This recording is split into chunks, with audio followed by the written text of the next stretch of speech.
Hey, everybody. Welcome back for day 3 of our Veteran Small Business Week. We are celebrating that this year coming from the thriving metropolis of Salt Lake City, Utah at the Veteran Business Resource Center. I'm really excited about this show today because I get to ask the questions of our panelists here. So let's bring everybody on and we'll do introductions. Ryan, if you'll pull everybody on the screen, that would be great. Really love what we do here, really passionate about the things that we do, if you couldn't tell from our intro video there. But I'm going to run through the people on the screen here that you can see, and really they've got some value they're going to bring today for you all. So hopefully you got your ears on. You listen for the things that are said, listen for the things, the inspiration you get of the things that are not said, because you'll hear things that we don't say that you'll be like, oh, this clicked for me today. So hopefully that happens here. But I want to introduce Ken Denos. He's the founder of Acadia Law Group. He's actually been a fantastic partner of the VBRC, helping some of our veterans understand some of the legalities of business, and wild supporter of ours. Love having him involved with us. I'm going to introduce Justin Rigby next from our Veteran Business Outreach Center. He has a wealth of knowledge. He's been a business owner. He has been in the trenches, and he walks the walk with you as well. So if they cover Region 8 from Montana, Wyoming, and Utah. So we're really fortunate to have them as our regional VBOC.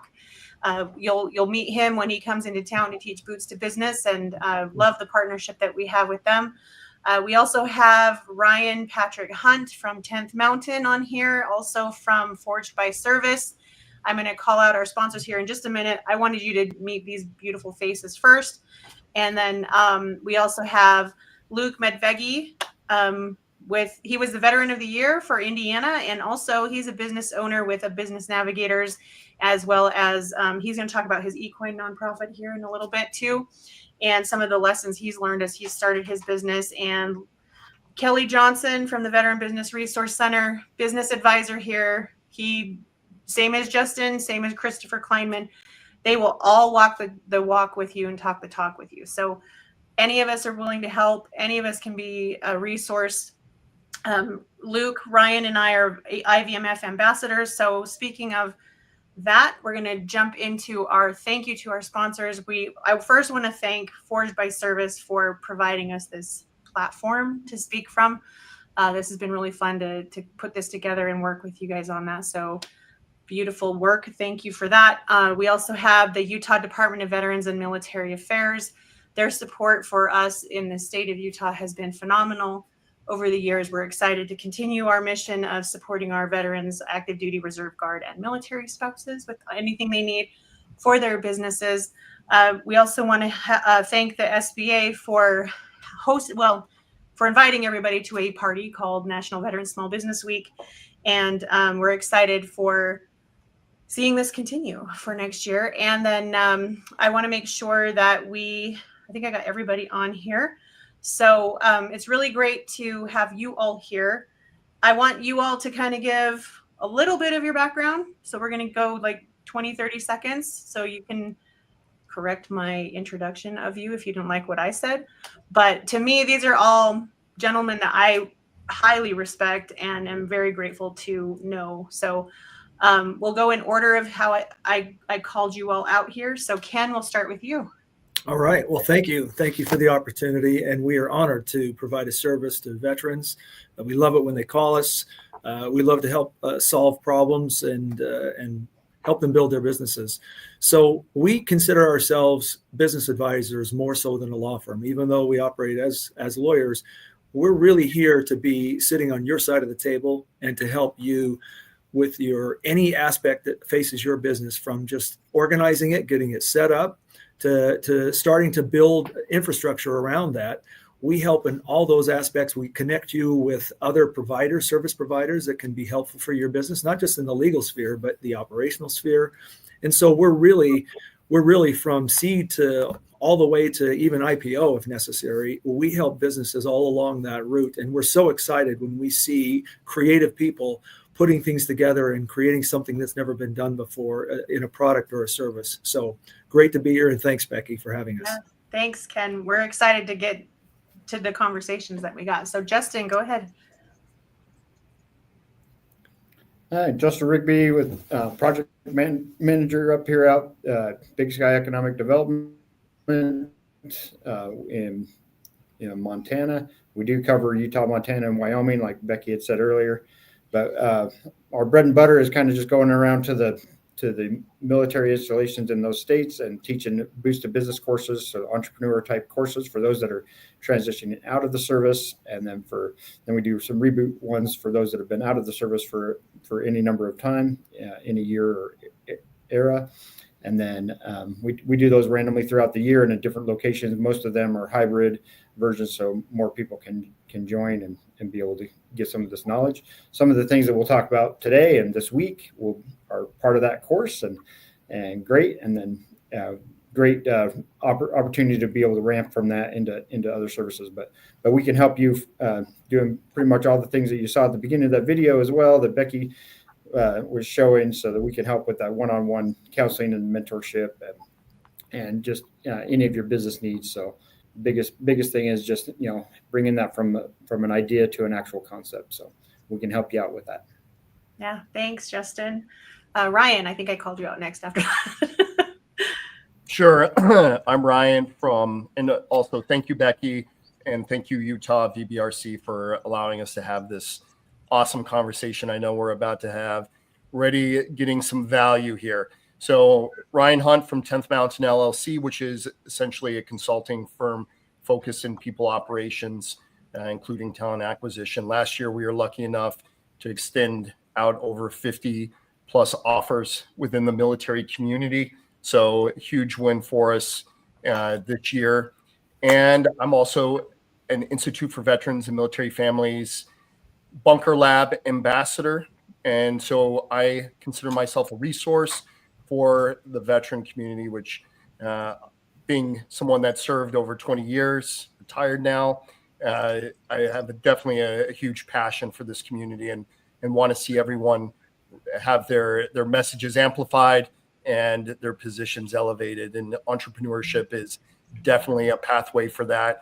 And we are following in some great footsteps from people that established companies like Nike, REI, and Walmart. So if I can just help a little bit, be a little bit of a Sherpa, that's what I'm here for. Thank you.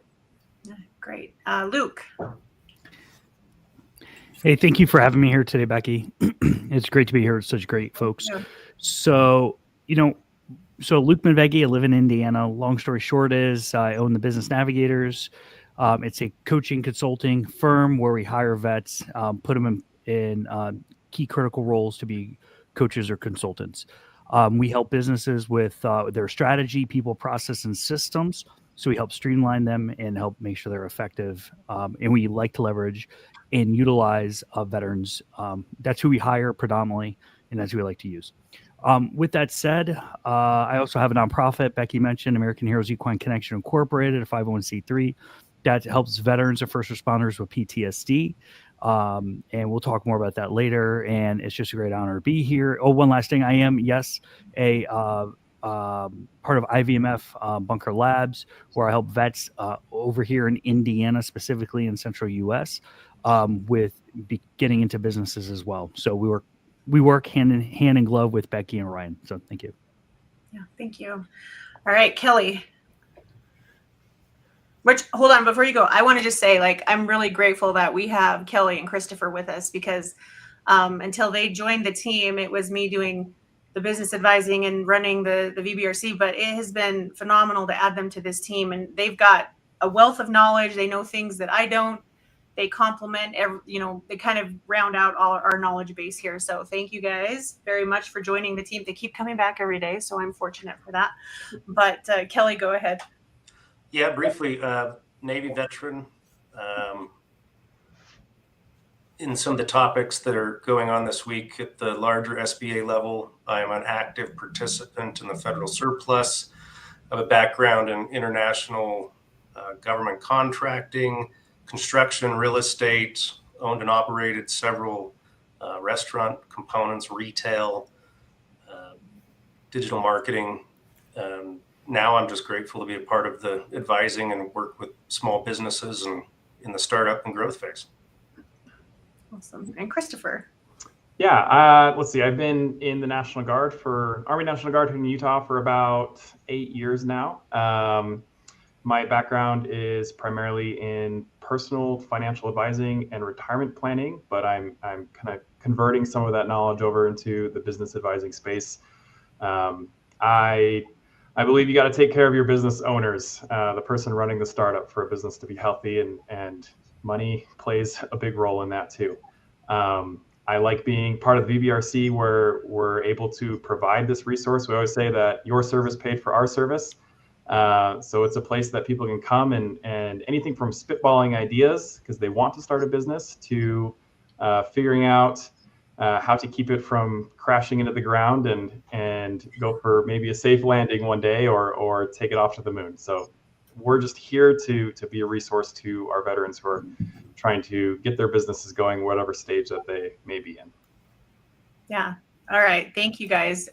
Great job. I'm thrilled to be here with each of you. So we're going to dive in because we only have 45 minutes left for this, but I want to make sure that we hit all of these talking points. And I have some questions that I'm going to be throwing at you all.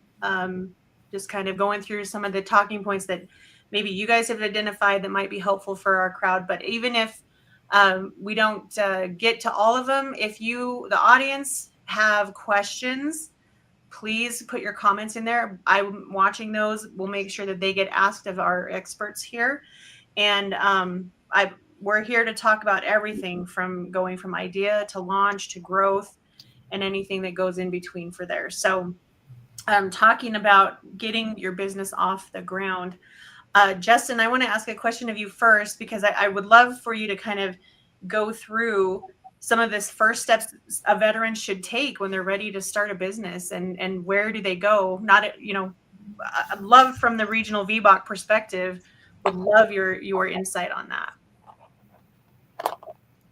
Yeah. So before you get started and before you spend any money, that's what we like to say. Before you spend any money, come and find out some of the resources that are available to you for free. So come and talk to us. We'll help you take that idea and take it to that concept, but then also introduce you to all the other resources and things available. So you don't know what you don't know until you ask. So please come forward and ask and find those things out. But one of the biggest things when you're planning to start a business is just make sure you have something that you're passionate about and that you can actually see yourself doing day in and day out, because at the end of the day, you are the business and you'll be part of that business 24/7. So you won't just be able to quit and go home at 5 o'clock and not worry about it again until the next day. So you're going to have to worry about it all the time. And so make sure it's something that you enjoy and that you're able to have that time to be able to put forward for it as well. So, but some of those biggest planning movements are just to make sure that you have something that you're passionate about, but then also something that the market and in your area is demanding, and that there's a problem that you see that needs to be fixed, and that you have a solution. You may not have the only solution to that, but you'll have a solution to it that you may be able to start. And you don't always have to start from scratch. So there are other ways to get into business, that can be of benefit to you, and we can go into some of those at a later time. But just make sure that you know what the market is and what is available to you, so that through these resource partners and everything that we have. So we can do some of that market research for you and help you decide if that is the right place and the right avenue to be able to start that business at this time. So I think that kind of starts it from now, I guess. We'll go. Yeah, no, it's great, because I want to dive a little bit more. So stay right there, because I want to dive a little bit more into the types of market research that you're talking about. And, what would be, where does someone start with that? If they don't come to get some market research, what's some value that you can drop that says, here's where you can get started on where to find good market research? Yeah, so we can actually pull some market research and stuff from IBIS World, Connect IQ. There's several out there that are paid services that you would have to pay for otherwise, but we have those services for free. So we kind of start there, but there's several like state site selectors and other websites, Census Bureau, other places that you can kind of go to and pull demographics and pull, home medians, like what's the average income in that area.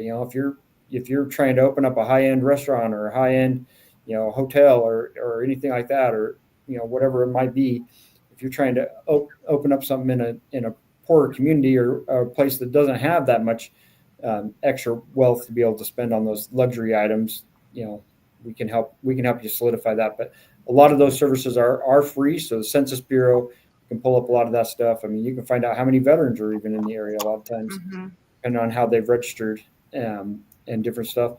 But definitely it doesn't hurt. Like I had a guy come in and he bounced probably 6 different ideas off me, and with a quick search on what the city had to offer, and then also with IBIS World, quick little search, we narrowed that down to a couple, and then he was going to go investigate those couple a little bit more, kind of word of mouth, finding out if there was, are there customers, or is there a need for what I'm trying to do in this area, or is it going to bust, right? So Yeah, no, that's fantastic. Thank you. Great value there. There's a lot of different ways you can start with some market research, but I want to drive something home that Justin said. And he said, if you come to us, we can help you. And they are phenomenal. We have some access to resources. They have a couple of databases they can pull from for that. So if you're willing to share in the comments, share us what state you're in if you're not in Utah, or share that you are in Utah. I'd love to see that too. But Justin and I can help you get to, and really anyone on this call can help you get to the local VBOC that's in your area. So we'll drop that link here in just a bit. But I want to jump over to, so starting with your market research, those types of things, very, very important to do. So I want to jump over to Luke. When you were looking at starting your equine nonprofit business, what do you wish you would have known before you started, or, really any of your businesses? What do you wish you would have known when you started that now that you didn't before? Yeah, I think that's a great question. Excuse me. So when I started the American Heroes Equine Connection Incorporated, I thought, wow, I can do this. This is going to be easy. I mean, I figured, how hard can this really be? Yeah, I've led soldiers in combat. I've led troops globally, and I've done most complicated missions in over 40 different countries around the world. And I said, how hard and how tough can a few horses and a nonprofit be?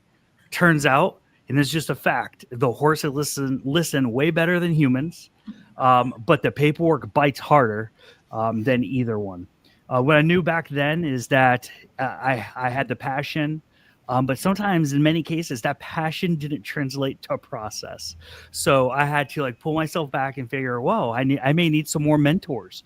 I may need to figure out what my people process systems are. So I had to lean back and go on to some of my consulting firms' views. So I had to remove a little of my own bias, my own heuristics, and I had to start from the ground up and build American Heroes Equine Connection with a trusted team. I have a board, and the board is great. My first platoon sergeant I've ever served with is just an amazing person as a vice president of my board. And I've been able to build this board with trusted colleagues and folks who've known me for over 2 decades. So we were able to move this good idea to real action by leaning on the adventure, leaning on the business navigators, my consulting coaching firm. And then basically I had to kind of find a way to coach myself. Now, if any of you know a chiropractor, and a chiropractor, cracks backs, and at the end of the day, they can't crack their own back, right? So I had to form a circle, and not just my board, but other veterans, and say, hey, what are some great ways we can maybe help coach me for success for this? And that's what's great about the IVMF Institute of Veteran Military Families, is that we've been able to help each other. And so I built a plan, set milestones, held myself accountable, and also made sure I set up strategic events. So we held several events here on the ranch, and one of them was, let's invite the folks in the community and veterans in this to help us make this event successful. We went from having 0 clients to over 26. We invited first responders and veterans. We went from having $0 in funding to several thousand now. So it's, in my opinion, is success. And I'm going to say for the vets listening out there, it's the Veteran Business Outreach Centers, the VBOX. It's listening to folks like Becky and her team. They will help coach you to success when you start that business. So you don't have to start like I did, kind of like, oh my goodness, what did I get myself into, to where now you're on track and you start with a plan, and that plan is your map for success. So I hope I answered your question, Becky. Yeah, no, that was stellar. Thank you. I love that. Great. I love hearing the stories, because when you get to tell your story, when a business owner gets to tell their story, it actually is someone's in that same boat, right? And they're like, oh, I got that. So Ken, that you actually teed it up really nicely for me to ask Ken this question, because I'm sure, Ken, as you were listening, you had a lot of like, oh, here's this. Ken's got a really good handle on all things business legal.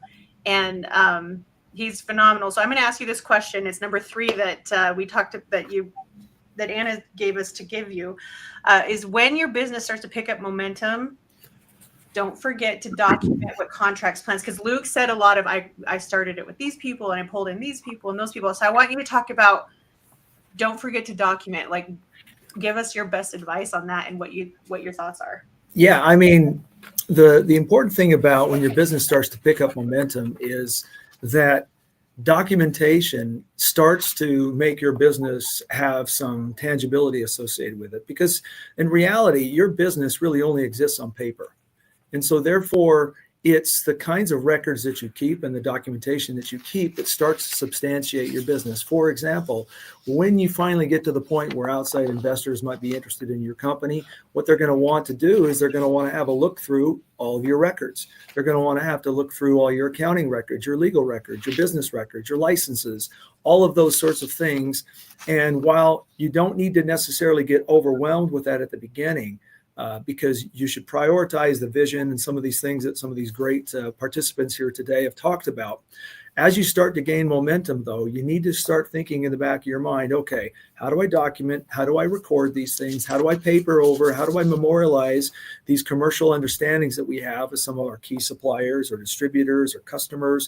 How do I get those things into an organized fashion so that when my banker calls and that I'm trying to get a line of credit, how can I show them that there is real substance associated with this business? Because at the end of the day, it is the expectation that whatever you're doing now is going to continue and hopefully improve in the future that drives investors and even your bank and others to want to participate either in a monetary sense or key employees to participate in a physical sense in your business. So documentation is sort of the foundation for allowing a sense of permanence associated with your business. So it's something to always keep in mind as you start to grow, as you start to get off the ground, as you start to develop. Yeah, thank you. And Alex dropped a comment that says, check out systems engineering processes and documentation to help as well. And I'm going to throw one more thing out there, and you'll see Ken nod his head like this, but it's also checking your regulatory stuff, making sure that you're operating within your regulatory space. And that you know what those are. Sometimes your municipality it's the worst when they show up and they're like, hey, you've got this problem. You can't do business operations until you fix these things. So make friends with your local people that are in charge of the economic development for your area so that you can have them also advocate for you. Mm-hmm. Great tips. Ken, thank you. And I'm going to bounce over to Ryan I want to bounce over to Christopher.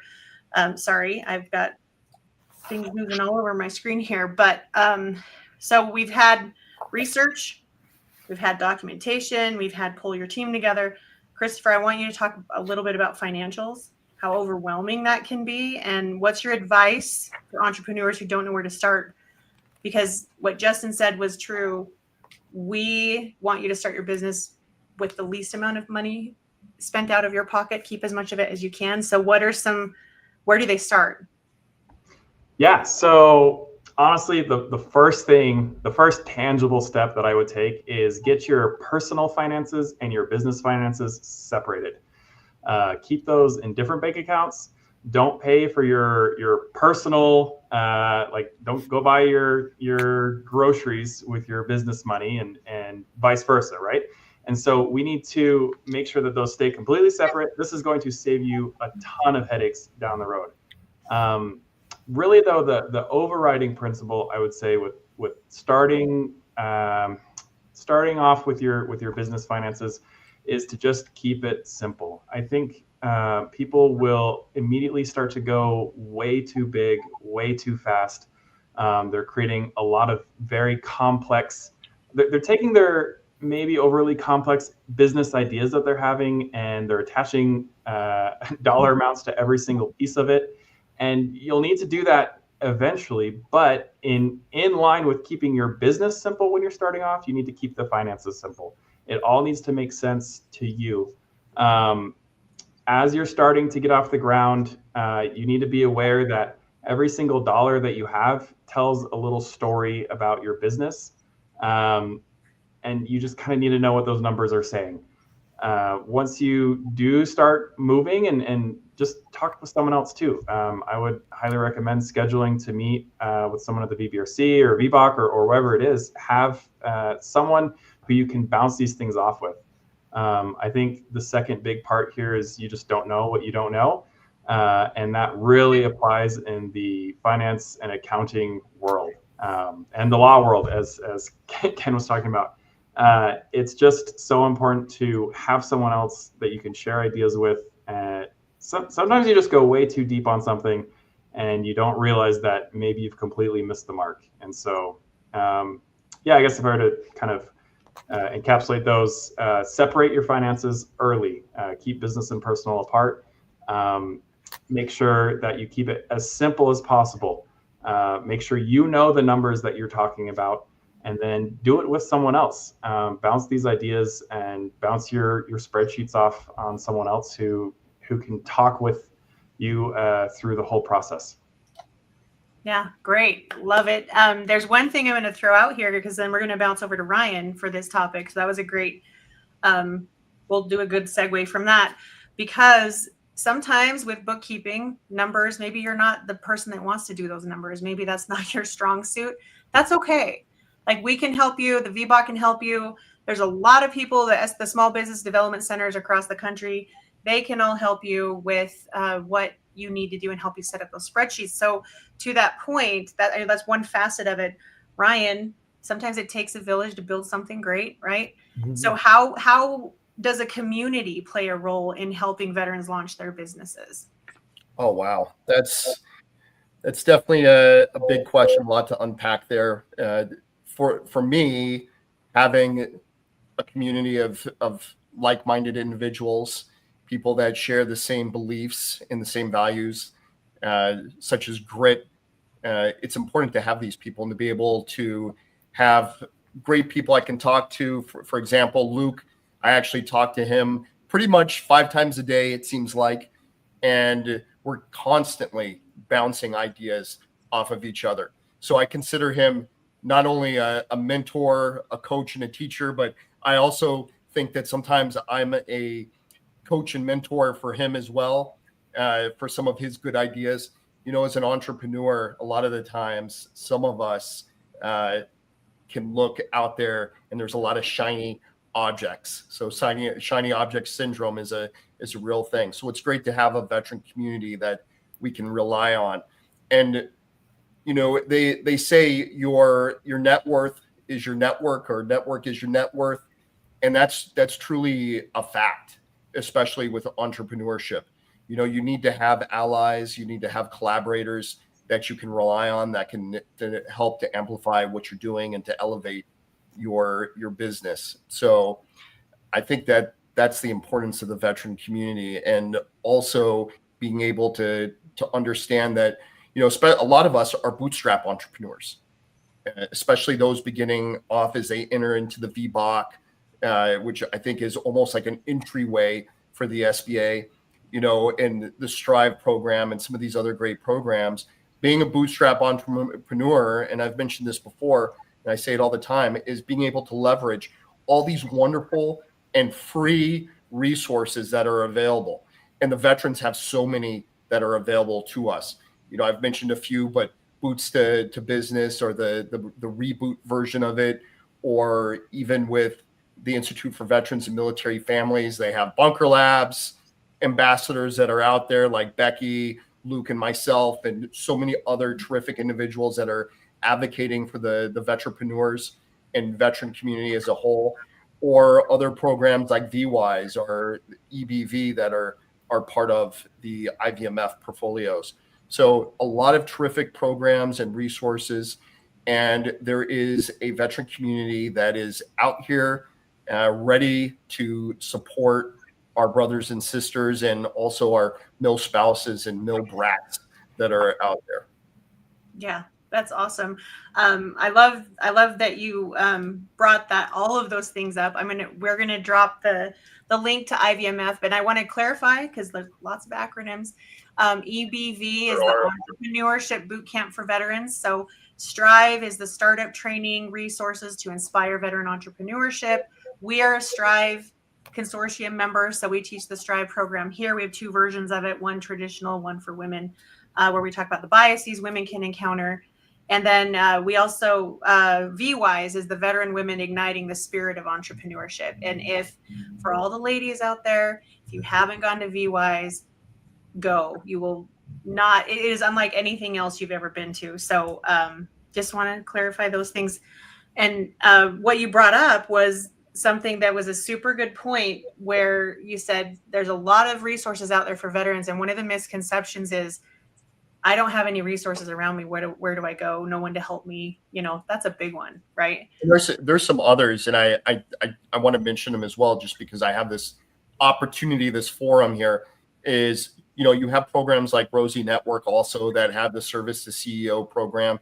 The DAV Patriot Boot Camp is another one.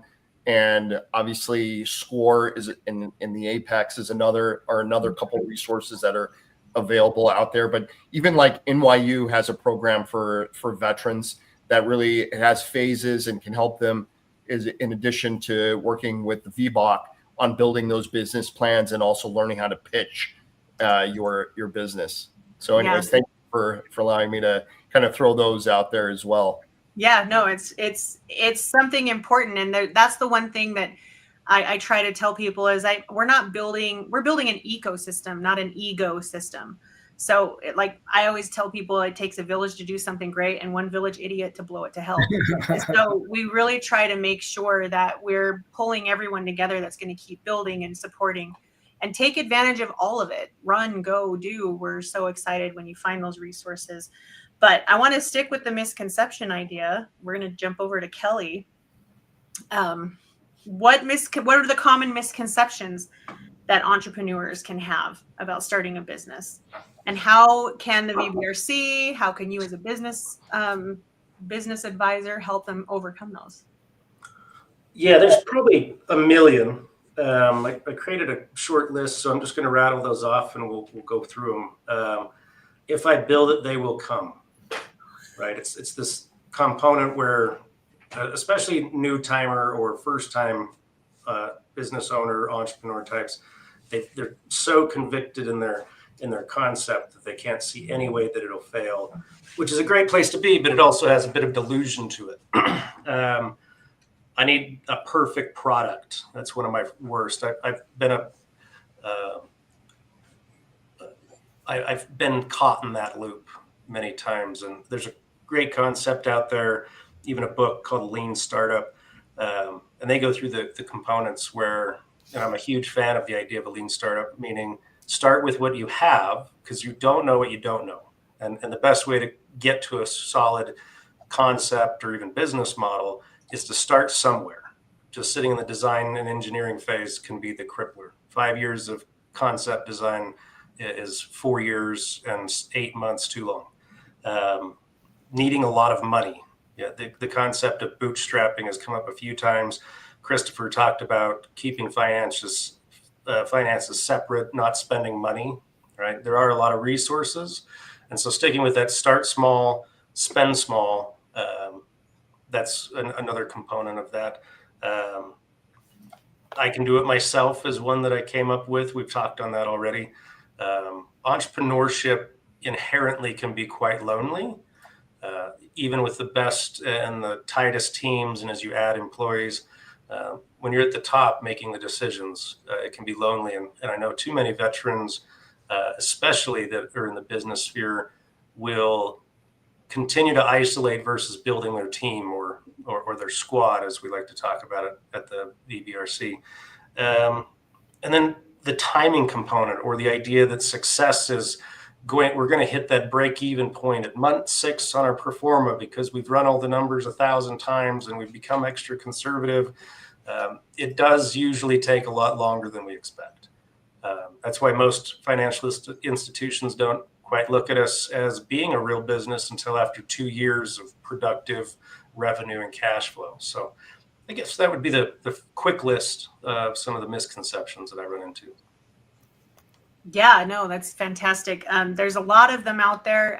Would love to know what misconception or questions. Seriously, use the comments. This is the time you can interact with us. One of the misconceptions is, and Ken, we're going to bounce back to you. And this is a question that sometimes they're like, oh, I need to get my logo done first. I need to make my website perfect. Kind of like what Kelly was saying. If you build it, they will come. Just because you put out a website does not mean you're going to get a lot of traffic there. So I'm going to ask you this question, Ken. Why in the world should marketing and sales be given so much emphasis in getting your business off the ground? Yeah, you would think this is an odd question given to a lawyer, but because we ourselves are small business owners and we advise small business owners every day, and we've invested in small businesses, et cetera, this is something that comes up all the time. So I was really glad to see the comments that have been given thus far, particularly the whole build it, they will come fallacy, because that really only exists basically in a fantasy baseball movie. In reality, you've got to really invest in marketing and sales. And I'm not talking necessarily about hard dollars, but I am talking about effort and certainly a mental capacity and making sure that you invest that into that activity, because marketing and sales is the ultimate validation of your business and your business model. And what we often see sometimes is that entrepreneurs will sometimes prioritize product development, as was said previously, as well as, say, intellectual property protection, as well as complex organizational and administrative items. Again, I'm not getting away necessarily from the documentation thing that I talked about earlier, or the accounting issues that Christopher talked about earlier as well. But when those things begin to dominate what you do every single day, and you're not focused on getting some sales in the door, I think you've got your priorities somewhat inverted, because it is the getting sales is what's going to help you provide the oxygen for your business that's going to fund all those other things, including the addition of additional resources, personnel, and other things that are going to solve some of those other problems and challenges that your business faces. And so I'm always talking with investors and entrepreneurs at the same time, and entrepreneurs are wanting to get investors and banks to provide them money and capital. But if you're not generating sales, then what you're really doing is you're taking on investment, or you're borrowing money personally to fund your business. And that is really expensive money at the end of the day. But when you start to generate sales, your business starts to take on an identity of its own. It starts to stand on its own. It starts to develop its own credit worthiness. And all of a sudden, over time, you repeat that over and over and over again, and you develop that. All of a sudden, you've got a business that exists separate and apart from you, the founder and the entrepreneur. That's what you're really going for, is you're trying to create a way of capitalizing on the wealth that's created within your mind and the idea that you've created, this business you've created, and be able to have something tangible that you've built that you can essentially, that one day, hopefully you can sell or you can pass on to your heirs. Yeah, which is, that's so crucial for people to know. And so getting your sales, I'm going to pull one more thing out for you, but to add to this, but your sales is where you get the data to prove that your business is viable. Whether that be for a bank to give you a loan, whether that be for an investor to look at. Showing that you have sales, you have a customer base is the data that you need to show that you're viable. Showing that you have likes and shares on your social medias, those are vanity metrics. That's what we call those. And the point of business is to get your vanity metrics to convert into dollars at the end of the day. So I would just add one more point. yeah. When you're building your business and you're getting along, ultimately, if your brand that you've offered your services or product under is not well known, then your salesperson that you hire, that you bring on, should be the highest paid person in your company. No joke. They should be the highest paid, more than you as the founder or the CEO, because that's what's really going to drive your business forward is marketing and sales. So yeah, thank you. I love that. That was a question I could ask you. So thank you. And I'm going to ask another kind of off-seeming question to Justin that typically would come to an attorney.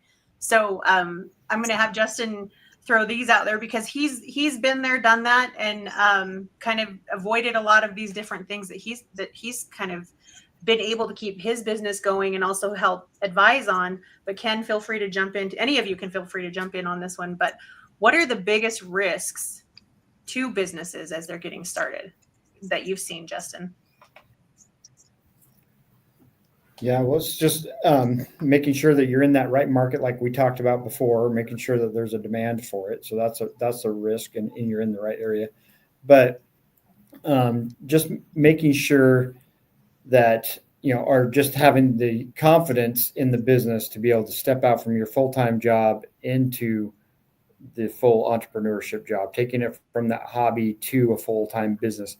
I think that is the biggest risk that all of us take, and it's hard. That's the hardest endeavor that you'll do. That's the hardest leap of faith that you'll take as well, is to give up everything that you have to be able to go do this full time. And so you want to make sure that you've done all that research ahead of time, made sure that you are in the right place, that it is the right time to be able to make, you're not going to eliminate the risk, but you can minimize that risk, right? As an aviator in the Air Force, everything that we did was inherently dangerous or risky. We could limit this and then be able to be aware of it, that we could mitigate as much as possible. Yeah, thank you. Ken, do you want to add anything? Yeah, I love the comment, Justin, because there is no risk-free alternative when you're engaging in business and you're evaluating a range of choices. And so what we often do as lawyers is we'll help sort of put the options before them, and we'll help identify those risks. But ultimately, you as a business owner need to look at those things and make a choice. And the choice is never going to include some risk-free alternative. It's going to be something with risks that you can manage, that you can understand, and you can handle. So I love the comment, Justin. Yeah, it's great. Thank you. Both just keeping that perspective and moving on. We're going to move on to it. We're coming down to the bottom of the hour here, and I don't want to keep everybody longer than I need to. I want to make sure that we're getting some of these other questions out of the way too. So Luke, I just lost the question I was going to ask you. When you're ready to move forward, and really, Ryan, you could chime in on this too. Ken, Christopher, Kelly, Justin, anybody. I really want to get this perspective, and I think this is going to be something that we can. Maybe this is the final question to ask before we give you all time to talk about your final piece of advice. But what helped you go from planning to action, and to help you move forward? Like what was that? Like what Justin said, the biggest risk is like going from quitting my day job to I'm going to be in this business now. So I think you bring up not only a great question, but something I think that every veteran business owner probably struggles or has struggled with at least one point. And quite frankly, your organization is providing a great service that can really be that flint and lock for them, that really can help them trigger or be that catalyst. I'm going to tell you, I didn't have your organization when I started, and I wish I did. And there's a difference. So your organization could take it from days or months or years, and you could really lower that time so you could start your business sooner. But for someone like me, even with an MBA, multiple degrees, and a very vast background, it still took me a while. I had a lot of great theory and maybe some great fundamental understanding from everything from strategy to people, process, systems, and execution. But what I didn't have was that technical know-how. And that is where, you set up your advisors and you come together and you say, hey, this is how you try to strategize what the right way is. Now, today, veterans have your organization that is that for them. It can help them take their business from concept and ideation to execution. And I think that's what you have there. Becky, if it's okay with you, I'd like to throw one more thing into this that was mentioned, I think, a little bit earlier. When you talk about starting a business, there's a key critical component. If you're married and you have a significant other and you have a family, you need to take them in that consideration of your business. Because if you don't, just like when you're in service, you got to make sure your plan is together. And as soon as you don't, your plan is now contrasted. So you got to make sure in order to be successful, you're kind of together in your strategy. Because I'm going to tell you, business isn't always easy. And you're going to have great days and you're going to have not so great days. And you need to make sure that your significant other is with you on your strategy and your execution plan. So you can at least remember those great days when you're going through whatever those business struggles may be. So. No, that's absolutely right, because it's sometimes even if you've on those horrible days, I shouldn't say horrible, but on those tough days, it's hard to remember your why. And if your family, your significant other does not understand the why and does not come on board with that, you can kind of feel like you're on an island by yourself. So that can be really hard. Ryan, go ahead. Okay. What I would say is when we're talking about planning and going to action is planning is everything. The plan is nothing. So a few of us have already hit on this. Be flexible, be adaptable, and just be audacious. So if you think that you can do something and you have that mindset, and we've talked about this before, you already have that grit. Go forward and execute. Don't let anyone tell you that you can't do it, because you can do it. If you really want to do it, you can accomplish whatever you set your mind to doing. And don't get lost, especially, we've already hit on this multiple times. We have the lawyer here to back this up. Is yes, you have to have things have to be documented. Luke, we were just having this conversation yesterday. It's timely, right? About compliance issues and whatnot in organizations. But as you're starting off, there's a little room not to be so bureaucratic, so you can get that plane off the runway and get flying. So that's really what I got to say about that. Execute. Yeah. Assault the effective violently. And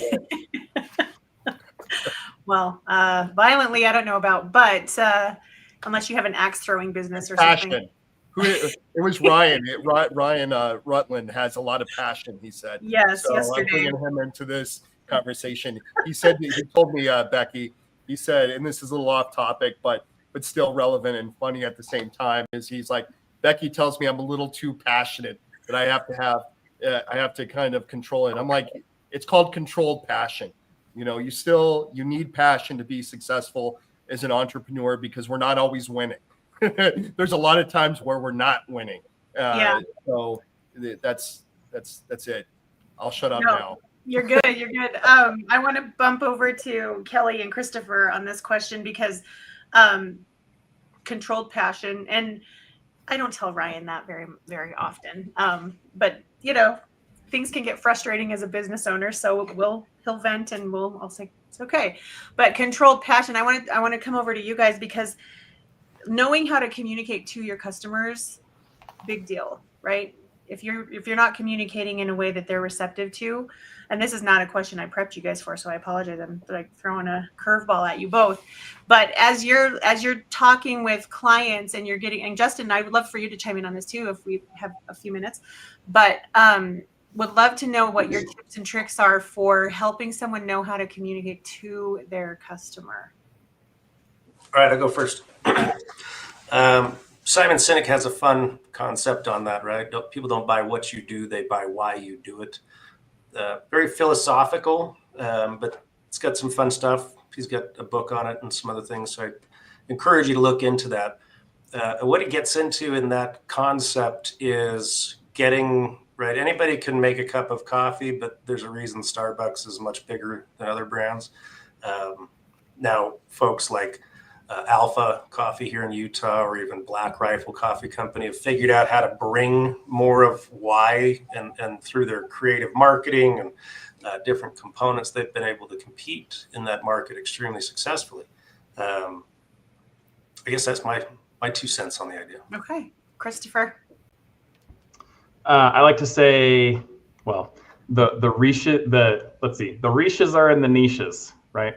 I think that it's very important to really, really define who your ideal customer is, especially early on.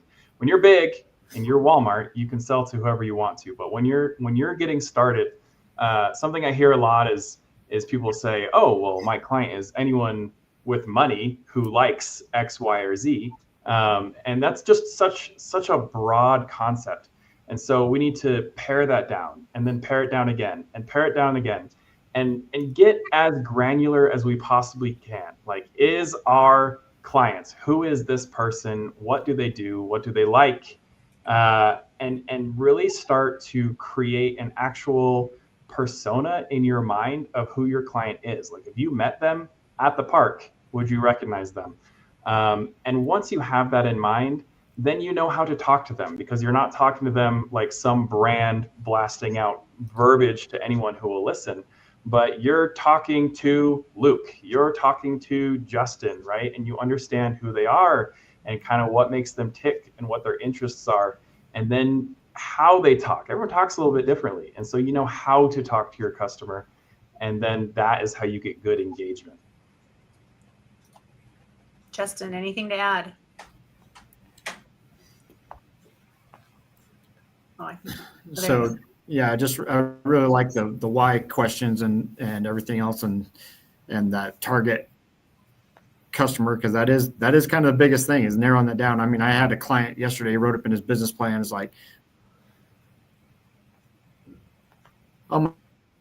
my client is anyone Uh-oh. from 18 to 64 male. And I'm like, wow, I'm just like, come up with a solution, and then bring people to that solution through your why and everything like that is really gonna help solidify you in that market right off the bat. Yeah, when it's so broad, it's hard to be. If when I have anybody say, "Oh, my customer is anybody or everyone," it's like, no, it's not. Ken, do you have anything you want to add on that?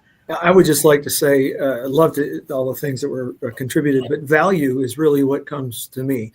When you are thinking about and you are communicating with your client, your customer, it's about how do you bring value? I mean, it's as much a life philosophy as it is a business one, but particularly so in business. So that when I'm engaging with my client, what information, what product, service, what way am I listening, and how authentic am I in this exchange of information and in this conversation I'm having, so that they feel like they're edified in some form or fashion from the relationship, even from just this conversation we had, let alone the actual commercial relationship that we have. Am I providing value? Because if you think in terms of how can I contribute, how can I provide value, you're probably going to be successful with your clients if that's your orientation all the time. Yeah, love it. I mean, you guys have really brought it today. Thank you so much for sharing your wisdom. We didn't get to all of the questions, but that's all the more reason to do one of these again another time. We're going to close it out so that we end on time, but I want to throw out tomorrow, we're talking about who's in your squad in entrepreneurship. This topic is one of the most important ones you can have, because a lot of times, when you're out there doing your military thing, you've got 5, 6 other guys on your team. They know their part. They know you can count on them. They can count on you. When you're in business setting and you're the business owner, you're the owner, you're everything, you're wearing all the hats. And so we pulled together Dr. Sydney Lloyd Shorter from the Utah Black Chamber. We have Juan Whiting from the Hinterland Institute. We have Jackie Hobson, who's a regional director for Utah State with the Small Business Development Center. She's down in St. George. We also have Ryan and Luke will be back with us again, and we're going to be talking about how to build your squad in business to make sure that you're adding the right people that have different strengths than you, or strengths that you need to have to kind of cover the holes in your boat so you can float. It's going to be really exciting. And then on Friday, we'll see you live from St. George, where you'll hear from AJ Richards talking about how to advocate for your business in a municipal or with other settings that you might need to with legislators. It's going to be incredibly valuable for you to be there. Would love to see all of you on there. If you have follow-up questions, we'll drop our website in the chat there. But thank you to Salt Lake Community College. They host us here. Thank you to Forged by Service. Thank you to all of the things that IVMF does that empowers us to be ambassadors and talk about all the cool things they do. And thank you guys for being on here. Our VBOC, the SBA, we're grateful for all the support. I want to throw one more resource out there. If you get stuck, or if you're just like, where do I get started? Or I don't feel prepared to talk to the VBRC or the VBOC or the Small Business Development Center, this link here that I'm dropping now, learning.sba.gov, is actually a website that they put together so you can start on different pathways and build your business, start learning some of the things that we've talked about, start learning how to do your market research, start thinking about the legalities of your business. And there's so much more on there, a lot of value there. And we're here for all of it. So thank you everybody for being here with us today. Justin, thank you. Ken, thank you. Luke, Ryan, Kelly, Christopher, thank you very much for supporting this. This was a fun little idea I had a few weeks ago, and Ryan was down to help me with it. So happy to have you all here, and looking forward to convening again at another time. Great. Thank you. Thank you, Thank Becky. you, everybody. Bye. Thank you. Bye-bye. Thanks, Bye-bye. everybody.